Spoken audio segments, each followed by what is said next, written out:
श्री गणेशाय नमः। श्रीमद् भागवत महापुराण स्कंध दुसरा अध्याय दुसरा। भगवंतांच्या स्थूल आणि सूक्ष्म रूपांची धारणा, तसेच क्रममुक्ती आणि सद्योमुक्ती वर्णन। श्री शुक म्हणाले, सृष्टीच्या प्रारंभी ब्रह्मदेवाने याच धारणेद्वारे प्रसन्न झालेल्या भगवंतांपासून लुप्त झालेली सृष्टीविषयक स्मृती प्राप्त करून घेतली होती। यामुळे त्यांची दृष्टी यथार्थ आणि बुद्धी निश्चयात्मक झाली। त्यायोगे त्यांनी प्रलयापूर्वीप्रमाणेच या जगताची निर्मिती केली। वेदांची वर्णशैली ही अशाच प्रकारची आहे की लोकांची बुद्धी स्वर्ग आदी मिथ्या सुखाच्या फेऱ्यात अडकते। जीव तिथे सुखाच्या वासनेने स्वप्न पाहिल्यासारखा भटकत राहतो, पण त्या मायामय नगरीत कोठेच त्याला खऱ्यार सुखाची प्राप्ती होत नाही। म्हणून विद्वान पुरुषांनी विविध नावाच्या पदार्थांशी कामापुरताच व्यवहार केला पाहिजे। त्यांच्यामध्ये सार नाही असा बुद्धीचा निश्चय करून पूर्ण सावध राहावे। संसारातील पदार्थ विनासाऱ्यास प्रारब्धानुसार मिळतात, हे लक्षात घेऊन त्यांच्या प्राप्तीसाठी व्यर्थ प्रयत्न करू नयेत। जमिनीवर झोपता येते तर पलंगासाठी प्रयत्न कशाला? हात आपोआप मिळाले आहेत तर उशातक्यांची काय आवश्यकता? ओंजळीने काम भागते तर पुष्कळशा भांड्यांची जरुरी काय?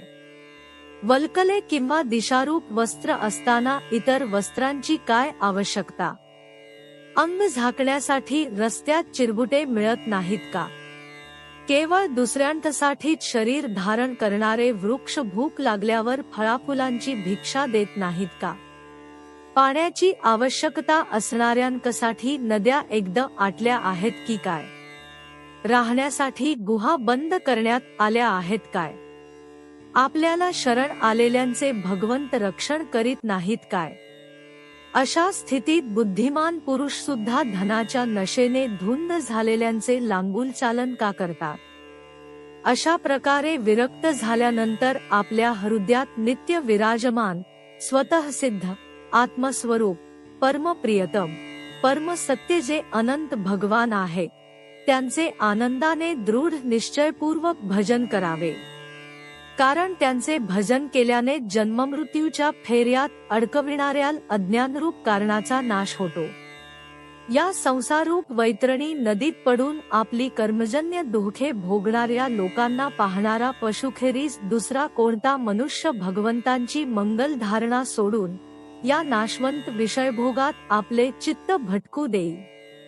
काही साधक आपल्या शरीरातील हृदयाकाशात विराजमान असलेल्या 4 हातात शंख, चक्र, गदा आणि पद्म धारण करणाऱ्या राधेशाएवढ्या भगवंतांच्या स्वरूपाची धारणा करतात। त्यांच्या मुखावर प्रसन्नता झळकत आहे, नेत्र कमळासारखे विशाल आहेत। त्यांनी कदंबाच्या फुलातील केसराप्रमाणे पीतांबर धारण केला आहे। श्रेष्ठ रत्नार्जडित अशी कुंडले कानात झुमकत आहेत। त्यांची चरणकमले योगेश्वरांच्या उमललेल्या हृदयकमलाच्या कोशावर विराजमान झालेली आहे। त्यांच्या हृदयावर श्रीवत्स चिन्ह आहे, गळ्यात कौस्तुभमणी शोभत आहे आणि वक्षस्थळावर कधीन कोमेजणारी वनमाला रुळत आहे। त्यांनी कमरेला मेखला, बोटामध्ये बहुमूल्य अंगठ्या, पायांमध्ये नुपुरे आणि हातांमध्ये कडी असे अलंकार धारण केलेले आहे। त्यांच्या केसांच्या बटा अतिशय सुंदर, निर्मल, कुरळ्या आणि काळ्याभोर आहेत। त्यांचे मुख मंद हास्याने शोभून दिसत आहे। लीलेने केलेले मुक्त हास्य आणि कृपादृष्टीयुक्त कटाक्षांनी ते भक्त जनांवर अपार कृपेचा वर्षाव करीत आहे। जोपर्यंत अशा धारणेवर मन स्थिर होत नाही, तोपर्यंत वारंवार चिंतनाने भगवंतांकडे पाहण्याचा प्रयत्न करावा। भगवंतांच्या चरणकमलांपासून सुरुवात करून त्यांच्या हास्ययुक्त मुखकमलापर्यंत एकेका अवयवाची बुद्धीने धारणा करावी। जसजशी बुद्धी स्थिर होत जाईल आणि एकेका अंगाचे ध्यान व्यवस्थित होऊ लागेल, तेव्हा ते सोडून दुसऱ्या अंगाचे ध्यान व्यवस्थित होऊ लागेल, तेव्हा ते सोडून दुसऱ्या अंगाचे ध्यान करावे। जोपर्यंत सगुण निर्गुण द्रष्टा स्वरूप भगवंतांशी अनन्य भक्तियोग साधत नाही, तोपर्यंत साधकाने नित्यनैमित्तिक कर्मे झाल्यानंतर एकाग्रतेने भगवंतांच्या वर वर्णन केलेल्या स्थूल रूपाचे चिंतन केले पाहिजे. परीक्षिता, जेव्हा योगी पुरुष या लोकाचा त्याग करण्याची इच्छा करील, तेव्हा त्याने देश व कालाला मनात थारा देऊ नये. सुखपूर्वक स्थिर आसन साध्य करून प्राणांना जिंकून मनाने इंद्रियांचा संयम करावा. त्यानंतर आपल्या शुद्ध बुद्धीने मनाला संयमित करून त्या बुद्धीला क्षेत्रज्ञामध्ये आणि क्षेत्रज्ञाला अंतरात्म्यामध्ये लीन करावे.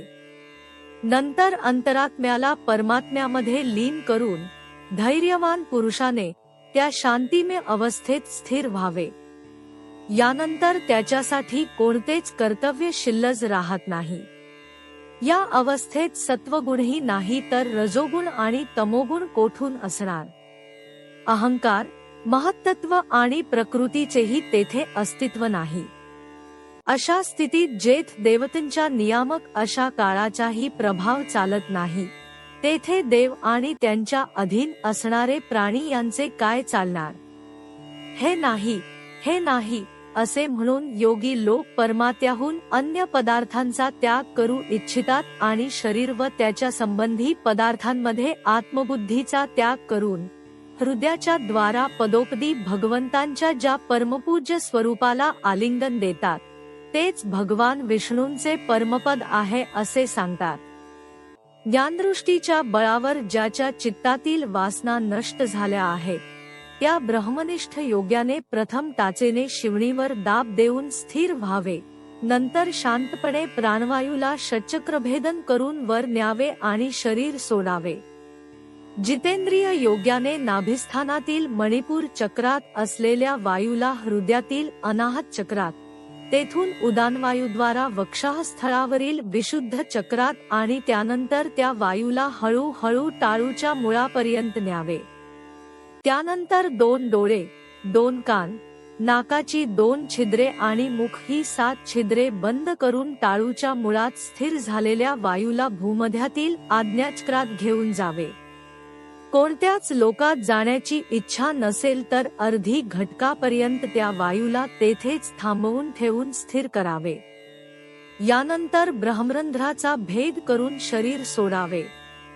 परीक्षिता, जर योग्याची इच्छा असेल की आपण ब्रह्मलोकात जावे, अष्टमहासिद्धी प्राप्त करून घेऊन आकाशात हिंडणाऱ्या सिद्धांच्या बरोबर विहार करावा किंवा त्रिगुणमय ब्रह्मांडाच्या कोणत्याही प्रदेशात विहार करावा, तर त्याने मन आणि इंद्रियांना बरोबर घेऊन शरीरातून बाहेर पडावे. योग्यांचे शरीर वायूसारखे सूक्ष्म असते.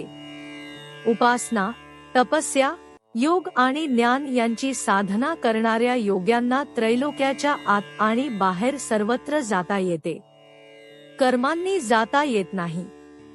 परीक्षिता, योगी ज्योतिर्मय मार्ग असलेल्या सुषुम्नेच्या द्वारा जेव्हा ब्रह्मलोकाकडे जाव्यास निघतो, तेव्हा प्रथम तो आकाशमार्गाने अग्निलोकात जातो.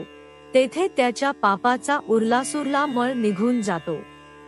तेथून तो त्याच्यावर असलेल्या भगवान श्रीहरींच्या शिंशुमार नावाच्या ज्योतिर्मय चक्रावर पोहोचतो. भगवान विष्णूंचे हे शिंशुमार चक्र ब्रह्मांडाच्या भ्रमणाचे केंद्र आहे. त्याचे अतिक्रमण करून अत्यंत सूक्ष्म आणि निर्मल शरीराने तो योगी एकटाच महरलोकात जातो. हा महरलोक ब्रह्मवेत्यांनाही वंदनीय आहे आणि तेथे कल्पापर्यंत आयुष्य असणाऱ्या देवता विहार करीत असतात. जेव्हा प्रलयकाळ जवळ येऊन ठेपतो, तेव्हा खाली असलेले लोक शेषाच्या मुखातून निघालेल्या आगीने भस्म होत असलेले पाहून तो योगी ब्रह्मलोकात निघून जातो. जे सिद्धयोगी ब्रह्मलोकातील विमानांवर निवास करीत असतात, त्या ब्रह्मलोकाचे आयुष्य ब्रह्मदेवाच्या आयुष्यासारखे 2 परार्धांचे असते. तेथे शोक नाही की दुःख नाही, म्हातारपण नाही की मृत्यू नाही. असे असल्यामुळे तेथे कोणत्याही प्रकारचे दुःख किंवा भय कसे असू शकेल. तेथे फक्त एकाच गोष्टीचे दुःख आहे. ते म्हणजे या परमपदाला ना जाणणाऱ्याच लोकांच्या जन्ममृत्यूच्या अत्यंत घोर संकटांना पाहून तेथील लोकांना दयेमुळे जे मोठेच दुःख होते ते तो योगी सत्यलोकात गेल्यानंतर निर्भय होऊन आपल्या सूक्ष्म शरीराला पृथ्वीमध्ये विलीन करतो आणि पुन्हा उतावीळ होता 7 आवरणांचे भेदन करतो. पृथ्वी रूपाने पाण्यात, पाणी रूपाने अग्निमय आवरणात विलीन होऊन तो ज्योती रूपाने वायुरूप आवरणात येतो. तेथून योग्य वेळ येताच ब्रह्माच्या अनंतत्वाचा बोध करून देणाऱ्या आकाशरूप आवरणात मिसळून जातो. अशा प्रकारे योगी स्थूल आवरणांना ओलांडीत असता त्याची इंद्रिये सुद्धा आपापल्या सूक्ष्म अधिष्ठानात विलीन होतात. घाणेंद्रिय गंधतन्मात्रे, रसना रसतन्मात्रे, डोळे रूपतन्मात्रे, त्वचा स्पर्शतन्मात्रे, कान शब्दतन्मात्रेत आणि कर्मेंद्रिये आपापल्या क्रियाशक्तीत मिसळून जाऊन आपल्या मूळ सूक्ष्म स्वरूपाला प्राप्त होतात. अशा प्रकारे योगी स्थूल व सूक्ष्म आवरणांना पार करून अहंकारामध्ये प्रवेश करतो. तेथे सूक्ष्म भूतांना तामस अहंकारात, इंद्रियांना राजस अहंकारात, मन आणि इंद्रिये यांच्या अधिष्ठाता देवतांना सात्विक अहंकारात विलीन करतो. यानंतर अहंकारासहित लयरूप गतीद्वारा महत्त्वामध्ये प्रवेश करून शेवटी सर्व गुणांचे लयस्थान असलेल्या प्रकृतिरूप आवरणाला जाऊन मिळतो. परीक्षिता, महाप्रलयाच्या वेळी जेव्हा प्रकृतिरूप आवरणाचाही लय होतो तेव्हा तो योगी स्वतः आनंदरूप असलेल्या शांत परमात्म्याला प्राप्त करून घेतो. ज्याला अशी भगवन्मय गती प्राप्त होते त्याला पुन्हा या संसारात यावे लागत नाही. परीक्षिता, तू जे विचारले होतेस त्याचे उत्तर म्हणून मी वेदाने सांगितलेल्या दोन्ही सनातन मार्गांचे सद्योमुक्ती आणि क्रममुक्ती तुला वर्णन करून सांगितले. प्रथम ब्रह्मदेवाने भगवान वासुदेवांची आराधना करून त्यांना जेव्हा विचारले होते तेव्हा हेच दोन्ही मार्ग त्यांनी ब्रह्मदेवाला सांगितले होते.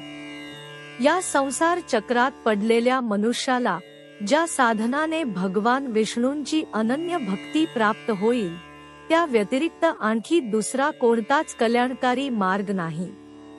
भगवान ब्रह्मदेवांनी एकाग्र चित्ताने सर्व वेदांचे 3 वेळा अध्ययन केले आणि आपल्या बुद्धीने निश्चय केला की ज्यामुळे सर्वात्मा भगवान श्रीकृष्णांविषयी अनन्य प्रेम निर्माण होईल तोच सर्वश्रेष्ठ मार्ग होय. समस्त चराचर प्राण्यांमध्ये त्यांच्या आत्म्याच्या रूपाने भगवान श्रीकृष्णच दृग्गोचर होतात. कारण बुद्धी इत्यादी दृश्य पदार्थांचे साक्षीभूत एकमात्र द्रष्टे भगवान आहेत, या अनुमानावरून हे सिद्ध होते. परीक्षिता, यासाठी मनुष्याने सर्व काळी आणि सर्व स्थितींमध्ये आपल्या शक्तीनुसार भगवान श्रीहरीचे श्रवण, कीर्तन आणि स्मरण करावे. हे राजन, संत पुरुषांनी सांगितलेल्या आत्मस्वरूप भगवंतांच्या मधुर कथांचे अमृत जे आपल्या कानांच्या द्रोणात भरभरून त्यांचे श्रवण करतात ते विषांनी विषारी झालेले अंतःकरण शुद्ध करतात आणि भगवान श्रीकृष्णांच्या चरणकमलांपाशी जातात. स्कंध 2 अध्याय 2 समाप्त. हरिओम तत्सत.